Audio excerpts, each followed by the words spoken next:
عليكم ورحمة الله وبركاته. الحمد لله نحمده ونستعينه ونستغفره ونعوذ بالله من شرور أنفسنا ومن سيئات أعمالنا ومن يهد الله فلا مضل له ومن يهد الله فلا هادي له ونشهد أن لا إله إلا الله وأشهد أن محمدا عبده ورسوله صلی اللہ علیہ وسلم وعلى آلہ اصحابہ اجمعین اما بعد. خودی کو کر بلند اتنا ہر تقدیر سے پہلے، خودی کو کر بلند اتنا ہر تقدیر سے پہلے، خدا بندے سے خود پوچھے بتا تیری وفا کیا ہے. قائدین ملت اور نوجوان جیالو، آج کی اس تاریخی جشن آزادی کے موقع پر آپ حضرات نے ہمیں جس عنوان پر تقریر کرنے کی ہدایت کی ہے، حق بات تو یہ ہے کہ میں اس کا اہل نہیں، نہ میرا زبان اس کے لائق ہے. میرا مطالعہ توسیع ہے کہ میں ہندوستان کی آزادی سے لے کر اب تک کی تاریخ کو بیان کروں. تاہم آج کے اس قومی یادگار کے دن، جبکہ ہندوستان کے گوشے گوشے میں مختلف تنظیموں، اداروں، اسکولوں اور کالجوں میں غیر معمولی دھوم دھام سے آزادی کا 75واں جشن منایا جا رہا ہے. غلام ہندوستان کو آزادی کی کہانی سنائی جا رہی ہے، مجاہدین آزادی کو سن منایا جا رہا ہے. ایس وقت میں ہمیں ایک طرف اسلاف کی قربانیاں یاد آتی ہے تو دعا مقصد کے لحاظ خود بخود اٹھ جاتی ہے، اور دوسری طرف جمہوریہ ہندوستان کے مسلمانوں کی دردناک واقعہ کی ردار سامنے آتی ہے تو خون کے آنسو نکل پڑتے ہیں اور دل سے ایسی میں کلتی ہے کہ اگر ہم اسلف رحمت اللہ علیہ وقابر رحمت اللہ علیہ کو اس کا تصور ہوتا تو خدا کی قسم وہ لوگ اس ملک کو انگریزوں کی غلامی سے چھڑانے کے لیے اتنی بڑی قربانیاں نہ دیتے. انہیں کیا معلوم تھا کہ اس ہندوستان میں مسلمان پر ایسا دن بھی آئے گا جب مسلمان آزادی کو چھوڑ کر غلامی ہی کو پسند کریں گے تو وہ شمشیر برہما لے کر میدان جہاد میں نہ نکلتے. انہیں کیا معلوم تھا کہ اس ہندوستان میں مسلمانوں پر ایسا دن بھی آئے گا کہ مسلمان انگریزی کو چھوڑ کر غلامی کو پسند کریں گے تو وہ شمشیر برہما لے کر میدان جہاد میں نہ نکلتے. انہیں کیا معلوم تھا کہ اس ہندوستان پر ایسا دن بھی آئے گا بالا کوٹ کی پہاڑی پر سید احمد شہید رحمت اللہ علیہ اور اسماعیل شہید رحمت اللہ علیہ نے جان دی. انہیں کیا معلوم تھا کہ اس ہندوستان کی آزادی کے لیے شاملی کے میدان میں علماء دیوبند توپوں کا نشانہ بنے ہیں. انہیں کیا معلوم تھا کہ جس ہندوستان کی آزادی کے لیے شیخ الہند اور شیخ الاسلام کالا پانی گئے ہیں.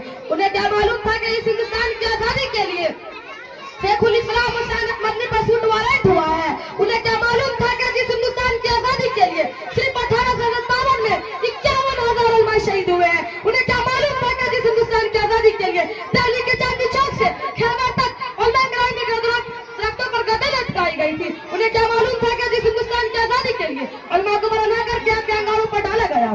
نوجوان دوستوں، اس ہندوستان میں مسلمان پر ظلم و ستم کا پہاڑ ٹوٹے گا، ان کو حقوق سے محروم کیا جائے گا. ملت اسلامیہ کے غیور فرزندوں، اس ملک کو آزاد ہوئے 75 سال ہو گئے. ارباب حکومت نے مسلمانوں کے ساتھ کس طرح غیر مساویانہ اختیار کیا اور ظلم و استبداد کے کون سی ہتھیار استعمال کیے، اس کی درد بڑی داستان ہے. سینکڑوں فسادات کی تاریخ میرے سامنے پڑی ہے جسے یاد کر کے کلیجہ منہ کو آتا ہے، زبانیں گم ہو جاتی ہیں، پاؤں تلے سے زمین کھسک جاتی ہے کہ ہاں یہ کیسی آزادی ہے کہ مسلمانوں کا جان مال محفوظ نہیں، ہماری عزت ابرو پر شیخے مارے جا رہے ہیں، ہمارے حقوق کو پامال کیا جا رہا ہے، ہمارے مساجد و مکاتب کو مسمار کیا جا رہا ہے، شار اسلام کے جنازے نکالے جا رہے ہیں، قربانی پر پابندی لگائی جا رہی ہے، قبرستان پر گھاس والا قبضہ کیا جا رہا ہے، لاؤڈ اسپیکر پر اذان کے خلاف مقدمہ بازی ہو رہی ہے، شار اسلام کے جنازے نکالے جا رہے ہیں، خدائی قانون اور قانونی دستور پر مسلم پرسنل لا میں ترمیم کی کوشش کی جا رہی ہے. یہ کیسی جمہوریت ہے، یہ کیسی آزادی ہے کہ مسلمانوں کا جان مال محفوظ نہیں. اگر آزادی اسی کا نام ہے تو ہم ایسی آزادی کے طلبگار نہیں. ایسی آزادی پر ہم کل بھی لات مارتے ہیں اور آج بھی لات مارتے ہیں. ہمیں مذہبی آزادی چاہیے، ہمیں قرآن کی آزادی چاہیے، ہمیں جان و مال کی حفاظت چاہیے، ہمیں عزت آبرو کی حفاظت چاہیے، ہمیں شان اسلام کی حفاظت چاہیے، ہمیں عبادت گاہوں کی حفاظت چاہیے. نوجوان دوستوں، کیا یہ جمہوریت کا خون نہیں، سیکولرزم کا مذاق نہیں، دستوری آزادی خلاف ورزی نہیں کسی جمہوریت ملک میں مداخلت کی جائے. آزاد ہندوستان نہیں ہو رہا ہے، ہم سے آزادی چھینی جا رہی ہے. ہم حکومت کے آوانوں تک یہ آواز پہنچانا چاہتے ہیں اور عوامی اقتدار کو آگاہ کر دینا چاہتے ہیں. مسلمان سب کچھ برداشت کر سکتا ہے لیکن مسلم پرسنل لا میں ترمیم ذرا برابر برداشت نہیں کر سکتا. اپنی جانوں کی بھیٹ چڑھا دیں گے مگر خدائی قانون لازم مسلم پرسنل لا بدلنے نہیں دیں گے. زمینیں پھٹ سکتی ہے، آسمان ٹوٹ سکتا ہے، سورج بے نور ہو سکتا ہے مگر خدائی قانون بدل نہیں سکتا.